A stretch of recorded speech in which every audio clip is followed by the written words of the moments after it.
ಕೊಳ್ಳೇಗಾಲ ಮಾಟ ಮಂತ್ರಕ್ಕೆ ಫೇಮಸ್ಸು ಅನ್ನೋರಿಗೆ ಇನ್ನೊಂದು ವಿಷಯ ಇದೆ.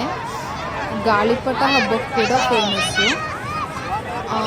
ಆಷಾಢ ಮಾಸದ ಏಕಾದಶಿಯ ನೆಕ್ಸ್ಟ್ ದಿನ ಗಾಳಿಪಟ ಹಬ್ಬ ಮಾಡ್ತೀವಿ. ಇದು MGSV ಅಂತ ಗೌರ್ಮೆಂಟ್ ಕಾಲೇಜ್ ಗ್ರೌಂಡಲ್ಲಿ ಸಾವಿರಾರು ಜನ ಸೇರಿ ಗಾಳಿಪಟಗಳನ್ನ ಹಾರಿಸ್ತಾರೆ.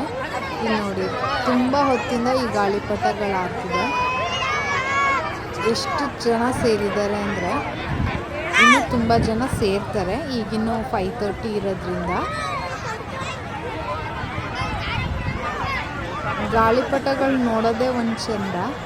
ಎಷ್ಟು ಚೆನ್ನಾಗಿ ಹಾಕಿದ್ದಾರೆ ಗಾಳಿಪಟಗಳು. ಇದು ಬೇರೆ ಊರುಗಳಲ್ಲಿ ಅಷ್ಟು ಆಚರಣೆಯಲ್ಲಿಲ್ಲ. ನಾನು ನೋಡಿರೋ ಪ್ರಕಾರ ಕೊಳ್ಳೇಗಾಲದಲ್ಲಿ ಅಷ್ಟೇ. ನಿಮ್ಮೂರಲ್ಲೂ ಈ ಥರ ಯಾವುದಾದ್ರೂ ಆಚರಣೆ ಇದ್ದರೆ ಕಮೆಂಟ್ ಮಾಡಿ.